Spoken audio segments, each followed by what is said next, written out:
Welcome back to my channel. ఈరోజైతే నేనైతే విశాల్ మార్ట్కి అయితే వెళ్ళాము పిల్లల్ని తీసుకొని. విశాల్ మార్ట్లో అయితే నిజంగా పిల్లలకి కానీ పెద్దవాళ్ళకి కానీ కొంచెం తక్కువ రేట్లోనే రీజనబుల్గా దొరుకుతాయి అన్నమాట. అయితే చిన్నపిల్లలకైతే డైలీ వేర్ వేసుకోవడానికి బట్టలు అయితే బాగుంటాయి. ఇవైతే చాలా తక్కువ రేటుకి మెత్తగా ఉన్నాయి క్లాత్ అని చెప్పి తీసుకున్నాను. డైలీ వేసుకోవచ్చు మా అమ్మాయికి అని. మా అమ్మాయికి అయితే నేను ఈ 2 ఫ్రాక్స్ తీసుకున్నాను. మా అక్క వాళ్ళ అబ్బాయి అయితే స్పెట్స్ కావాలని చెప్పి స్టార్ట్ చేశాడు. ఇంకా తర్వాత మా అమ్మాయి కూడా పోటీకి వచ్చింది. ఇంక వీళ్ళిద్దరికి అయితే స్పెట్స్ అయితే తీసుకున్నాము. 50 రూపీసే కదా అని చెప్పేసి 2 తీసుకున్నాం ఇద్దరికి. మా అక్క వాళ్ళ బాబు స్పెట్స్ అయితే వద్దంది, దానికి కావాల్సినవి తను సెలెక్ట్ చేసుకుందనమాట. అయితే మా అమ్మాయికి డైలీ మా హస్బెండ్ అయితే పార్క్కి తీసుకెళ్తారు. అక్కడ మట్టిలో ఆడుకుంటుంది ఇసుకతోటి. అలా ఆడుకున్నప్పుడు యూజ్ అవుతుంది కదా అని ఇదైతే తీసుకున్నాను అనమాట. ఇది కూడా 140 రూపీస్ అలా ఉంది.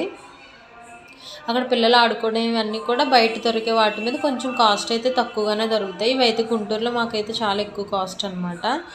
అయితే మా అక్క వాళ్ళ పాప అయితే ఈ కప్ అయితే తీసుకుంది.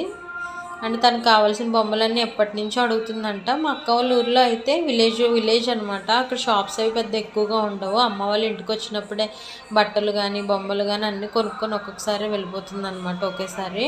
సో కాస్ట్ ఎక్కువైనా ఈసారి అన్నీ వాళ్ళకి కావాల్సినవన్నీ తీసుకుందనమాట. ఎప్పుడు కొనం కదా, ఎప్పుడో ఇయర్లీ వన్స్ వస్తుంది అనమాట అమ్మ వాళ్ళ ఇంటికి. ఇంకొచ్చినప్పుడే కావాల్సినవన్నీ తీసుకొని వెళ్ళిపోతుంది.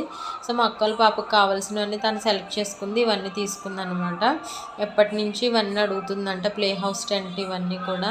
సో ఇంకా అడగగానే తీసుకుంది. బయట రేట్లతో పోల్చితే ఇవి కొంచెం తక్కువగానే ఉన్నాయన్నమాట. సో పిల్లలకి ఏంటంటే మనం చిన్నప్పుడు మనకు కొనేవాళ్ళు లేక మనం చాలా ఇబ్బంది పడ్డాం కదా. ఈవెన్ అప్పుడు ఏంటంటే 100 రూపీస్ కూడా చాలా వాల్యుబుల్ ఉండేవి కాదు. ఈవెన్ మన అమ్మమ్మ తాతయ్యలు కూడా మనకి పొజిషన్లో ఉండేవాళ్ళు కాదు అప్పుడు. ఎవరు కూడా పేరెంట్స్ కూడా అంత ఎక్కువ అమౌంట్ అయితే పెట్టేవాళ్ళు కాదు.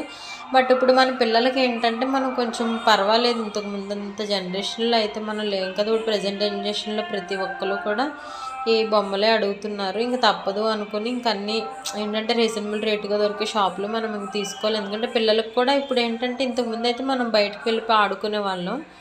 ఇప్పుడైతే అలాంటి ఛాన్స్ లేదు కాబట్టి ఖచ్చితంగా ఇలాంటివన్నీ అప్పుడప్పుడు తీసుకోవడం ఎవరికైనా తప్పదు కదండి. మీకు నచ్చితే మాత్రం తప్పకుండా సబ్స్క్రైబ్ చేయండి.